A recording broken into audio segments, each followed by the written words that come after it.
సింహాసనముపై ఆసీనుడా, దేవదూతలు ఆరాధించు పరిశుద్ధుడా, యేసయ్యా నా నిలువెల్ల నిండియున్నావు. నా మనసారని సన్నిధిలో సాగిలపడి నమస్కారము చేసెదా, సాగిలపడి నమస్కారము చేసెదా. నా మనసారని సన్నిధిలో సాగిలపడి నమస్కారము చేసెదా, సాగిలపడి నమస్కారము చేసెదా.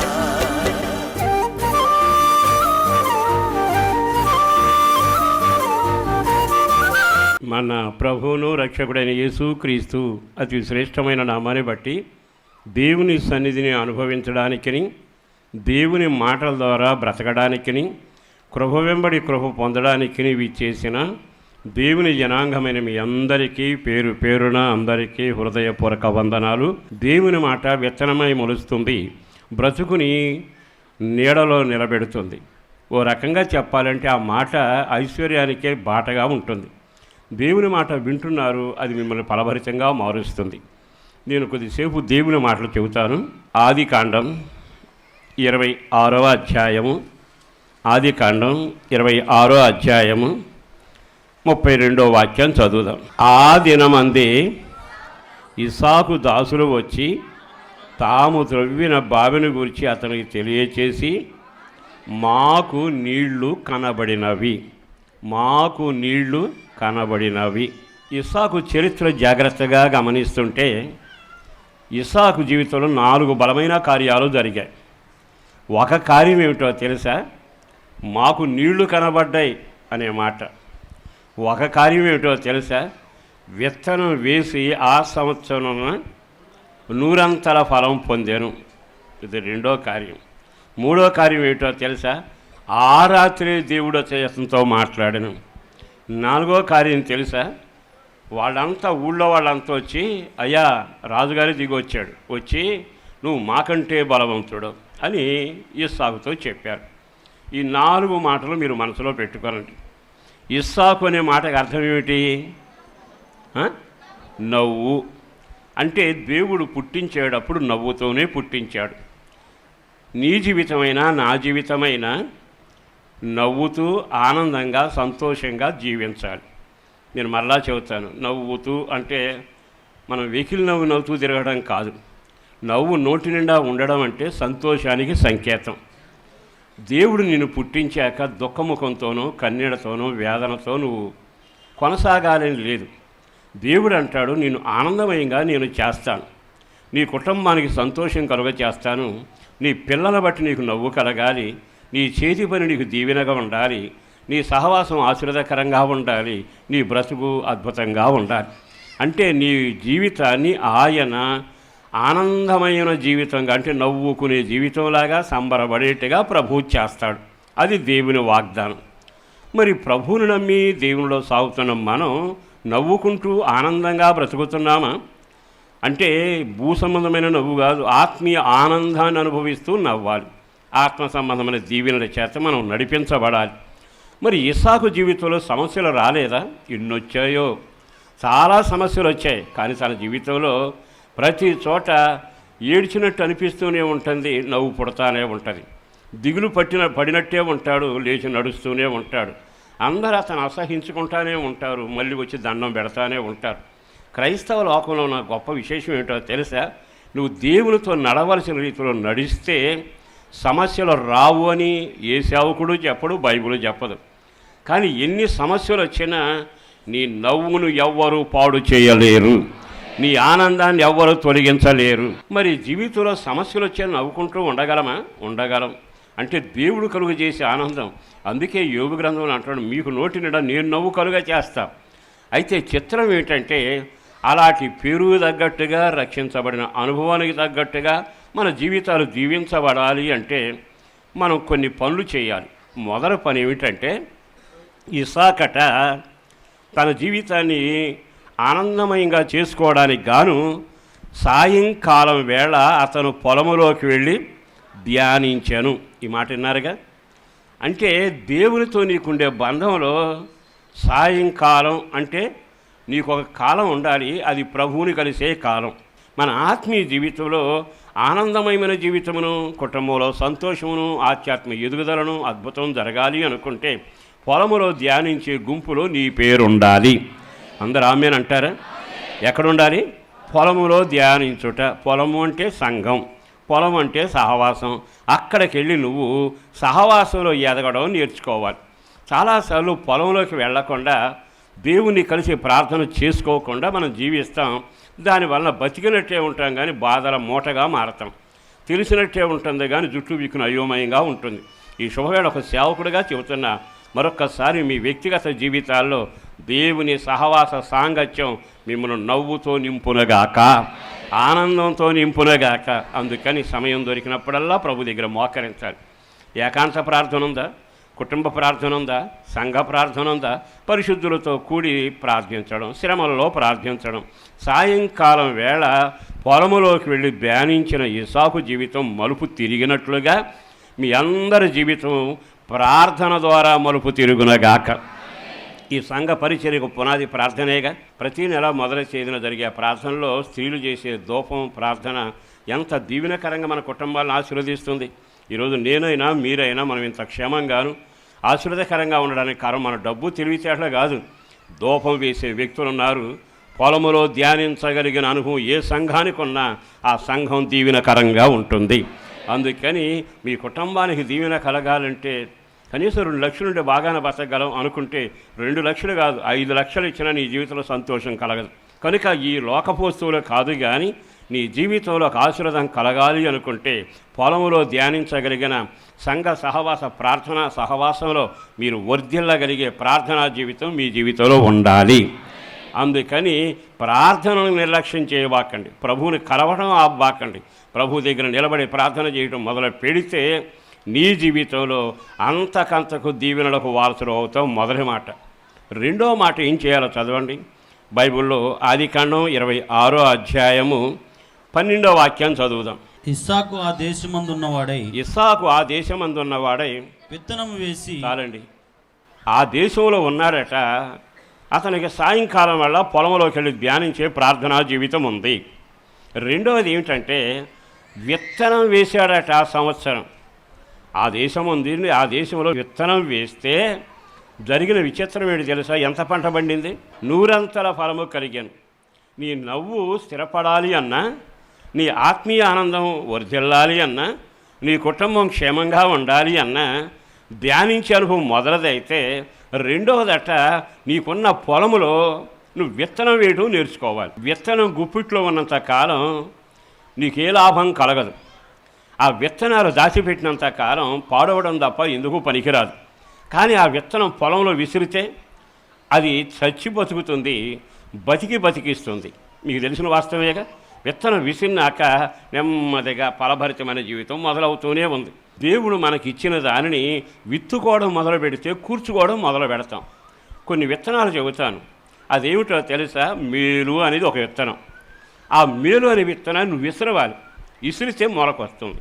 నువ్వు ఆ మేలు చేయటం అనే మనసు ఉంది. ఆ విత్తనంతో నీ పొరుగువాడికి మేలు చేయి. ఈ విత్తనం నువ్వు ఎంతసేపు చేతిలో పెట్టుకుని ప్రభువా 25 ఎకరాలు ఇచ్చావు దీవించు ప్రభు అంటే దీవెన రాదు. నీకు నోటి నిండా నవ్వు ఎప్పుడు వస్తుంది? పన బుధానం ఉన్నప్పుడు, పనను పట్టుకుని వెళ్ళేటప్పుడు అతను ఆనందగానాలతో వెళతాడని 126వ కీర్తనలో రాసి పెట్టాడు. విత్తనం విసరడం అంటే మేలు అనే విత్తనాన్ని నువ్వు ఎప్పుడైతే విసురుతావో అది పంట నీ భుజం మీదకు వస్తుంది. కనుక మేలు అనేది చిన్న విత్తనం. నువ్వు చేసిన మేలు చిన్నదే, కానీ అభివృద్ధి చూస్తే పెద్దగా ఉంటుంది. మరొక మాట చెప్పాలి, కనికరించుట అనేది ఒక విత్తనం. నువ్వు ఇతరులను కనికరిస్తే నీ పిల్లలు దేవుని ద్వారా కనికరం పొందుతారు. కనికరించడం అనే విత్తనం వేయాలి. బైబిల్లో మరొక విత్తనం ఉంది, దాని పేరేమిటో తెలుసా? వాక్యం అనే విత్తనం. నువ్వు వాక్యాన్ని ఎంతగా విని ఆ వాక్యాన్ని నీటిలో భూమి మీద వేసినట్టుగా వాక్యం నీలో నాటబడితే అంతకంతకు వర్ధిల్లుతూ ఆ వాక్యం ద్వారా నీ ఆత్మీయ జీవితం అభివృద్ధి పొందుతుంది. బైబిల్లో మరొక విత్తనం ఉంది, దాని పేరేమిటంటే నీతి అనే విత్తనం. అది నిన్ను ఎంతగా అభివృద్ధి చేస్తుందంటే అంతగా అభివృద్ధి చేస్తుంది. బైబిల్లో అబ్రహామును మీరు విన్నారుగా, అతడు దేవుని నమ్మెను, అది అతనికి నీతిగా ఎంచబడెను. దేవుడు వచ్చి అన్నాడు, నీ విత్తనం చూశాను, నీతి అనే విత్తనం నీలో కనబడింది. నీ కొడుకును సమర్పించుట దానిలో నేను నీ విత్తనం చూశాను. నాకు అప్పగించుకుని నా వెనక నడిచి వచ్చావే, నీ నీతి నాకు కనబడింది ఆ విత్తనం. ఇక మీదట నీకు ఒక పని ఇస్తాను. ఏమిటో తెలుసా? బూదిగంతాల అంతటా నీ సంతానం వర్ధిల్లబోతున్నారు. మరి ఈ రోజున నీ జీవితం నవ్వులాగా ఉండాలని నవ్వుని పేరు పెట్టాడుగా. ఆయన రక్తం ద్వారా కడిగి నీకు రక్షణ ఆనందం కలుగ చేశాడుగా. మరి రక్షణ ఆనందం అంతకంతకు వర్ధిల్లాలంటే నీ జీవితంలో పొలం లేదు అనవాకు. ధ్యానించే పొలం ఉంది, పరిశుద్ధులతో ప్రార్థన చేసే పొలం ఉంది, ఏకాంత ప్రార్థన అనే పొలం ఉంది, దేవునితో మాట్లాడుకునే పొలం ఉంది, ఏకాంత జీవితం ఉంది. నీ జీవితంలో ఆ పొలంలో ఇస్సాకులాగా నువ్వు సంచరిస్తే దీవెనం వస్తుంది. రెండవది, నీ జీవితంలో విత్తనం వేస్తే ఆ పొలంలో నీ జీవితం ఫలభరితంగా మారి విస్తారమైన దీవెనడు. ఇప్పటికీ అబ్రాహాం మూలపురుషుడేగా. అక్కడ రాయబడుతుంది, ఆకాశ నక్షత్రాలలాగా నా దేవుడు నీ సంతానాన్ని వేసిన విత్తనాన్ని బట్టి ఆకాశ నక్షత్రాలలాగా నీ పిల్లలు దీవించబడుదురగాక. తల్లిదండ్రులు చెయ్యి తామేననండి. నీ విత్తనమే నీ పిల్లలకు దీవెన, నీ విత్తనమే దేవుని యొక్క పేరట ఆశీర్వాదము. నీ పిల్లలు ఆకాశ నక్షత్రంలాగా ఉండాలి. అన్ని రకాల ఉద్యోగాలు మన పిల్లలు నిలబడగలగాలి. ఏదో శారీరక దీవెన కొరకే కాదు, నువ్వు వేసిన విత్తనం అద్భుతం జరిగించబోతుంది. కనుక ఈ శుభవేళ నోటి నిండా నవ్వు కలిగిన ఈ సాగులాగా నీ జీవితం చివరి వరకు నడవాలి అనుకుంటే పొలములో ధ్యానించేవాడవై ఉండాలి. అదే దేశంలో విత్తనం వేసే పొలము కలిగిన వాడవై ఉండాలి. మూడవ మాట చెబుతా, అతడట అంతకంతకు వర్ధులుతూ వచ్చాడట. అతను అంతకంతకు వర్ధులుతుంటే నెమ్మదిగా ఆ దేశపు రాజు వచ్చాడట. రాజు వచ్చి ఇస్సాకును చూసి ఓ చక్కని మాట అన్నాడు. 16వ వాక్యం, అబీమెలెకు నీవు మాకంటే బహుబలము గలవాడు గనుక. ఎందుకని? రాజు గొప్పోడా, రోజువారి తిరిగే మనిషి గొప్పోడా? రాజు గొప్పోడండి. రాజు గొప్పోడు కనుక సైన్యం ఉంటుంది, బలగం ఉంటుంది, అధికారం ఉంటుంది, ఆధిపత్యం ఉంటుంది, పోరు ఉంటుంది, రథాలు ఉంటాయి, మామూలుగా ఉండదు. కానీ విచిత్రం ఏంటో తెలుసా? ఆ రాజు దిగొచ్చాడంట ఈ నవ్వని కొడుకు దగ్గరికి. నువ్వు మాకంటే బలవంతుడు అంటున్నాడు. ఇస్సాకు ఎవరో తెలుసా? పొలంలోకి వెళ్ళి ధ్యానిస్తూ ఉంటాడు. దేవునితో సంబంధం ఉంది, దేవునితో మాట్లాడతాడు, దేవుని దీవెనలు పొందాడు. నీవు మాకంటే గొప్పవాడవు, నీవు మాకంటే బలవంతుడవు. ఈరోజు నిన్ను గురించి ఆ మాట ఊళ్ళోళ్ళు చెప్పాలిగా, మీ ఇంటోళ్ళు చెప్పాలిగా, నీతో చదువుకున్నవాడు చెప్పాలిగా. నువ్వు మాకంటే గొప్పవాడు, మాకంటే ఆశీర్వదించబడినవాడు, మాకంటే దీవెన పొందినవాడు అనే ఒక సాక్ష్యం వినబడినట్లుగా ఇస్సాకు జీవితం జీవించుదుమగాక. ఈ శుభవేళ నేను చెప్పగలిగింది, నిశ్చయముగా బలవంతుడు అవటానికి కారణం వేశాడట విత్తనం 100 అంతలు. మరి బలవంతులు ఎవరు ఏడలో? విత్తనం అందరి చేతుల్లోనూ ఉందగా. మరి అందరూ విత్తనాలు విసిరారుగా. అతను 30 అంతలు ఏమిటి, వీళ్ళకి 60 అంతలు ఏమిటి, ఇతను 100కి 100 రావటం ఏమిటి? దీనికి ప్రబలమైన కారణం ఏమిటో తెలుసా? బలవంతుని చేతిలో బాణం ఉంటే అద్భుతం జరుగుతుంది. నువ్వెవరి చేతిలో ఉన్నావో తెలుసా? బలవంతుని చేతిలో ఉన్నావు. ప్రార్థనలో ఉన్న నీవు దేవుని చేతిలో ఉంటున్నావు. సహవాసంలో ఉన్న నీవు దేవుని చేతిలో ఉంటున్నావు. నీ జీవితంలో గొప్పతనం ఏమిటో తెలుసా? నిన్ను పట్టుకున్న వాని హస్తం గొప్పది. నా దేవుడు జీవం కలిగిన వాడు, ఆ చేతిలో మీరుందురుగాక, ఆ చేతిలో మీరు నిలబడుదురుగాక. బలవంతుని చేతిలో బాణంలాగా నిన్ను నీ కుటుంబాన్ని ఈ రోజు నుంచి దేవుడు పట్టుకుని నడిపించునుగాక. నువ్వెప్పుడైతే దేవుని చేతిలో ఉంటావో, రాజు ఒక్కసారి చూసి అన్నాడు, నీవే మాకంటే బలవంతుడు. ఈ రోజున ఏ సంఘంలో ఉన్నావు అని అనబాకండి. ఏదో సంఘంలో ఉండాలి, కానీ నువ్వు ఉండవలసింది ఎక్కడ అంటే దేవుని చేతిలో ఉండాలి. నువ్వు దేవుని చేతిలో ఉంటే 100 అంతల ఫలితం నువ్వు అనుభవించబోతున్నావు. నీ పిల్లల జీవితంలో 100% కార్యాలు జరగబోతుంది. ఆరోగ్యపరంగా అద్భుతం జరుగుతుంది, ప్రార్థనాపరంగా అద్భుతం జరుగుతుంది, ఊహమించిన ఘనకార్యాలు జరుగుతాయి. చదివి చూడండి, ఇంతకీ ఎవరి చేతిలో ఉన్నా? ఇస్కరియోతు యోధ అదిగో రేటు కట్టి యేసుప్రభు నమ్మిన వారికి డబ్బులు ఇచ్చే వాళ్ళ చేతిలో ఉండిపోయాడు. నువ్వు ఎవరి చేతిలో ఉంటున్నావు? యాకోబు మోసగాడుగా మోసం చేతిలో ఉండిపోయాడు.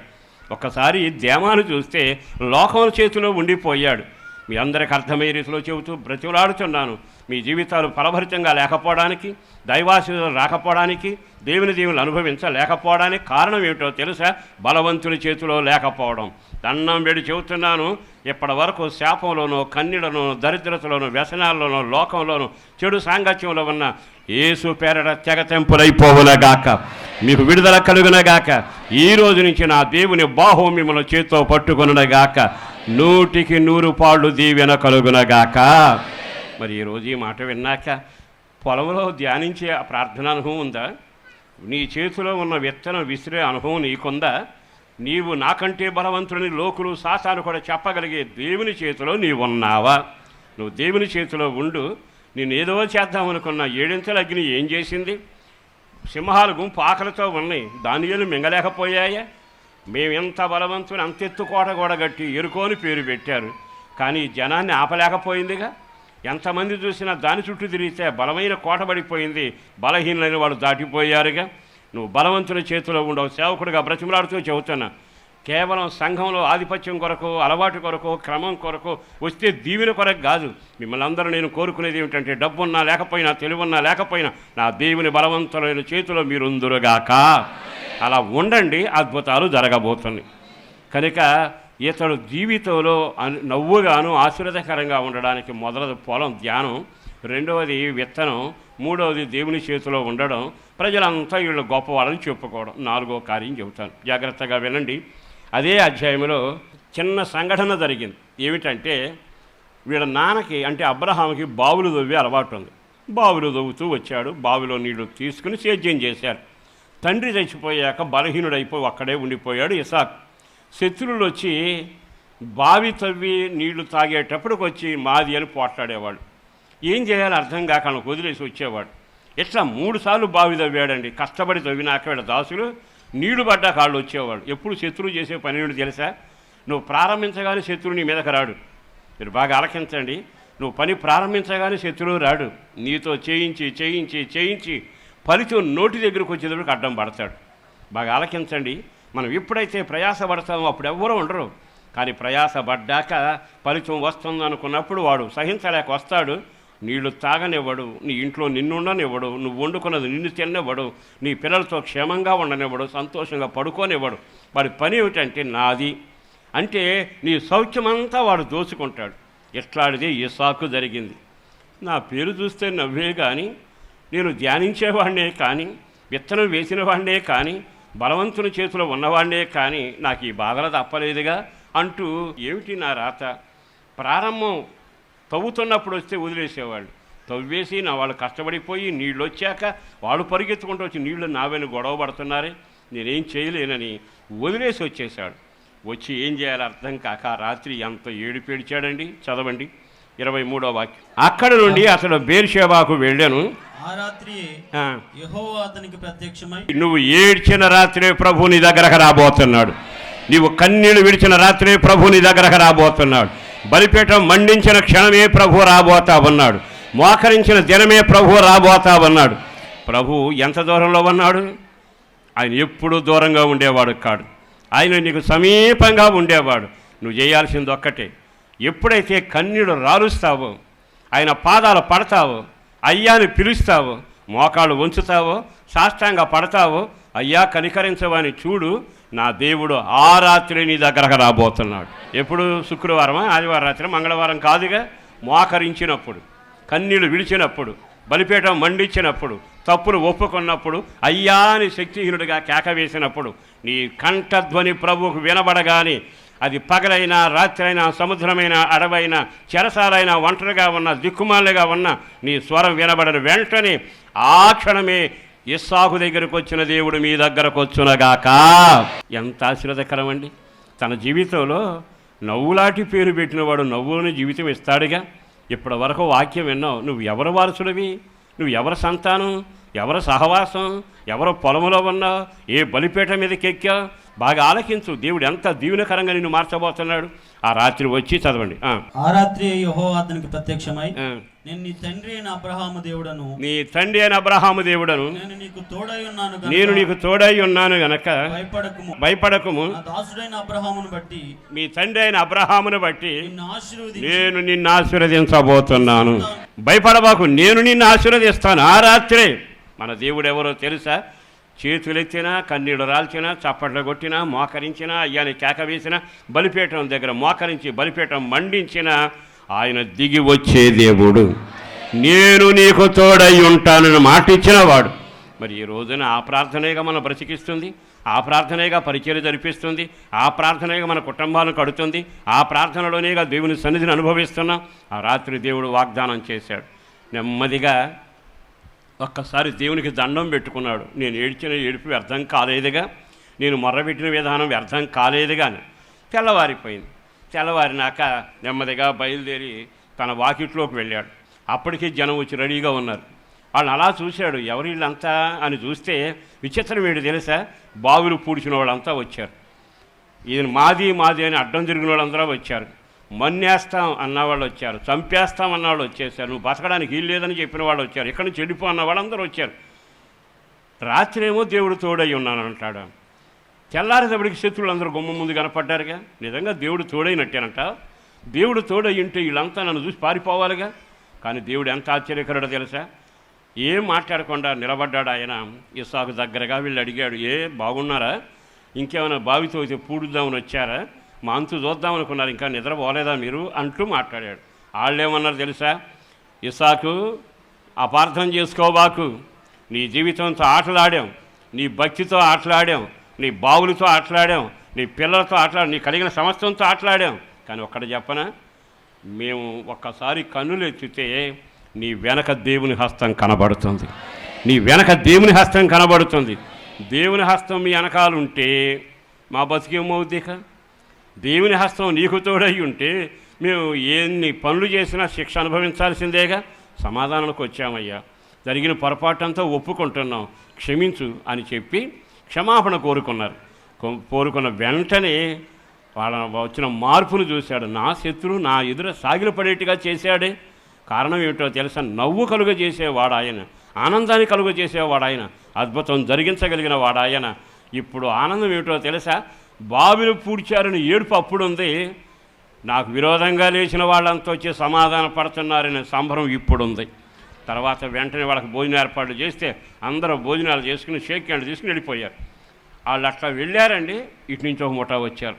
రావటం వచ్చి ఆ దినమందే, చదవండి ఆ వాక్యం, ఆ దినమందే 32వ వాక్యం. ఆ దినమందే ఇస్సాకు దాసులు వచ్చి, మేము బావిని తవ్వామయ్యా, మాకు నీళ్లు కనబడ్డవి. విన్నారా? నీ వ్యక్తిగతంగా దేవునితో నీ సహవాసం, విశ్వాస సంబంధులుగా బ్రతకడం, అబ్రహాం బిడ్డలుగా ఎదగడం, బలిపీఠం ఎక్కడం ఇవన్నీ మామూలు విషయం కాదుగా. ఈ రోజున వీళ్ళేమో సమాధాన పడిపోయారు. సమాధానానికి గుండె నిండా నింపుకున్నాడు. రాత్రేమో దేవుడు మాట్లాడాడు. ఊళ్ళో వాళ్ళంతా నువ్వు బలవంతుడు అని చెప్పారు. ఉక్కిరి బిక్కిరి చేస్తున్న సమస్యలలో వీళ్ళు వచ్చన్నారయ్యా, బావి తవ్వామయ్యా, నీళ్లు పడ్డాయ్యా, ఆ దినమంది అని రాశారు అక్కడ. వాళ్ళు వెళ్ళాను, కాసేపటికి వీళ్ళు వచ్చాను అని రాయలా. ఆ దినమందే. నువ్వు ఎప్పుడైతే బలిపీఠం కడతావో, ఎప్పుడైతే కన్నీళ్లు రాలుస్తావో, ఎప్పుడైతే దేవుని బిడ్డగా సాయంకాలం వేళ ధ్యానిస్తావో పొలంలో, ఎప్పుడైతే నువ్వు విత్తనాలు వేయడం మొదలు పెడతావో, ఎప్పుడైతే దేవుడి చేతిలో నువ్వు ఉంటావో, ఆ దినమందే కార్యాలు మొదలవుతవి. ఆ దినమందే కార్యాలు మొదలవుతవి. నెమ్మదిగా వచ్చి నీళ్లు కనపడ్డాయి అనగానే ఇస్సాకు ఏం చేశాడు చూడండి, అక్కడ రాయబడిన చక్కని మాట. దానికి షేబా అని పేరు పెట్టాను. కాబట్టి నేటి వరకు ఆ ఊరి పేరు షేబా.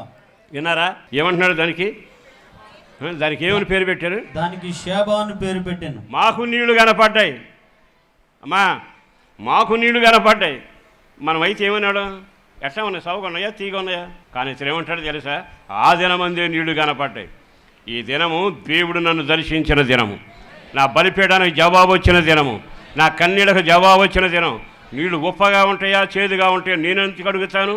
రాత్రికి రాత్రే దేవుడు కార్యం చేశాడు. నాకు దీవెనకరమైన నీళ్ళు ఇస్తాడు కానీ ఉప్పగా ఉండే నీళ్ళు ఇచ్చే దేవుడు కాడు. ఎంత చక్కగా మాట అండి. వెంటనే దానికి పేరు పెట్టారు. ఏమని? షేబా అంటే కింద అర్థం ఏమి రాశాడు? ప్రమాణము. నా దేవుడు నాతో ప్రమాణం చేశాడు, నేను నా దేవునితో ప్రమాణం చేశాను. సాయంకాలం వేళ పొలంలో ధ్యానిస్తానని ప్రమాణం చేశాను, ఆ దేశంలో విత్తనం వేస్తానని ప్రమాణం చేశాను. అందుకని ఈ నీళ్ల పేరు ప్రమాణము. ఒక్క మాట చెప్పనా? దేవునికి ఇచ్చిన ప్రమాణం అనే దగ్గర నువ్వు నిలబడు, అద్భుతమైన జల నువ్వు చూడబోతా ఉన్నావు. దేవునితో ప్రమాణం చేశావా? బాప్తీసం పొందినప్పుడు, బిడ్డ పుట్టినప్పుడు ప్రమాణం చేశావా? చావంటి రోగం వచ్చినప్పుడు ప్రమాణం చేశావా? నష్టాలు వచ్చినప్పుడు ప్రమాణం చేశావా? బతికితే ఇక నీకే అన్న ప్రమాణం చేశావే. ఆ ప్రమాణం దగ్గర నిలబడు. నీ బ్రతుకు జీవజల ఊటగా మారిపోవునగాక, నీ బ్రతుకు ఆశీర్వాదకరంగా మారిపోవునగాక. వెంటనే దానికి పేరు పెట్టి ప్రమాణం అని పేరు పెట్టాడు. నేటి వరకు ఆ ఊరి పేరేమిటి? అందరూ చెప్పండి, ఏమి పేరు? బేర్షెబా, సమృద్ధి కలిగిన దీవెన. మరి ఈ రోజున మన ప్రమాణం మనల్ని సమృద్ధి కలిగిన చోటుకి తీసుకుని వెళుతుందిగా. నీకు ప్రమాణం మర్చిపోయావా? దేవుడికి ఇచ్చిన మాట తప్పిపోయావా? ఈ రోజైనా ఇస్సాకుని గురించి చక్కని మాట విన్నాం కదా. మనం దేవుని సన్నిధిలో ఎదగవలసిన ఇస్సాకులాగా పొలం అనుభవానికి రావాలి, విత్తనం వేసే అనుభవానికి రావాలి, దేవుని చేతిలో ఉండే అనుభవానికి రావాలి, శత్రువులతో సమాధానపడే అనుభవానికి రావాలి. ఆ దినమంతే ఓట మొదలవునగాక. ఒక సేవకుడిగా మాటలు ముగిస్తూ నీతో చెబుతున్నాను, ఈరోజు మీ ఇంట్లో ఓట మొదలవునగాక. మోకరించు, ప్రార్థన చేస్తాను. పరిశుద్ధుడను ప్రేమామడిన ప్రభు, వందనాలయ. అపారమైన నీ ప్రేమ కొరకు ధన్యవాదాలు. నీ నామ ఘనతను బట్టి, వినిపించిన మాటలను బట్టి, విన్న జనాన్ని బట్టి స్తుతి చెల్లిస్తున్నాం. కృప కలిగి బలమైన సాధనాలుగా మారాలయ్యా. వీరు నోటి నిండా నవ్వు కలిగిన వాళ్ళై ఉండాలి. ఆధ్యాత్మిక రక్షణ ఆనందంతో వర్ధిల్లాలి. పరిశుద్ధాత్మ జీవజల ఆనందంతో ఉండాలి. వారి కడుపుల్లోని జీవ నదులు పారాలి ప్రభువా. అట్టి అభిషేకం చేత నింపండి. పేరు పేరున బిడ్డలను దీవించండి. వాళ్ళ కష్టార్జితను ఈ సేవలో ఖర్చు పెడుతున్నారయ్యా. వారంతా వాళ్ళ కష్టార్జితం ద్వారా పిల్లలు, కుటుంబాలు అంతకంతకు దీవించబడాలి. అనేక మంది శక్తికి మించి బుధవారం కలిసి స్త్రీలంతా ప్రార్థన చేస్తున్నారయ్యా. దినదినాభివృద్ధి చెందుతున్నారు. అనేక మంది సమకూర్చబడుతున్నారు. బలమైన కార్యాలు స్త్రీల వల్ల, ఉపవాస ప్రార్థన వల్ల, అలాగే శుక్రవార ప్రార్థన, బుధవార ప్రార్థన, అలాగే పస్తారిక ప్రార్థన ద్వారా ఈ పరిచయం ఎత్తిపెడుతున్నావు. దాని కొరకు శ్రమపడే కుటుంబాలన్నీ దీవించబడాలి. వారికి ఆశీర్వాదం కలగాలయ్యా. శనివారం కూడి చేస్తున్న ప్రార్థనలో అద్భుతం అగ్ని మండాలి. సేవా సరిహద్దులు విశాలపరచబడాలి. పునరుద్ధాన ఆరాధన ద్వారా సంఘం బలపడాలయ్యా. రోగులుగాను, బలహీనులుగాను, కృంగిన వారుగాను ఎవరు ఉన్నా వాళ్ళందరి పట్ల నీ హస్తం సాహపడాలి. కృప కలుగునగాక, కృప కలుగునగాక, కృప కలుగునగాక. దీవెన చేత నింపి నడిపించి ఘనత, మహిమ, ప్రభావాలు మీరు పొందుకొనుమని యేసు శక్తి కలిగిన నామాన్న ప్రార్థించి వేడుతున్నాం తండ్రి. ఆమేన్. మీ ప్రార్థనావసతుల కొరకు మమ్మలను సంప్రదించవలసిన మా చిరునామా: పాస్టర్ దేవదాస్ గారు, వస్తున్నామంది, న్యూజివీడ్ రోడ్డు, హనుమాన్ జంక్షన్, కృష్ణా జిల్లా, ఆంధ్రప్రదేశ్. మా ఫోన్ నెంబర్లు 08656242751, మరి ఒక నెంబర్ 9440772772.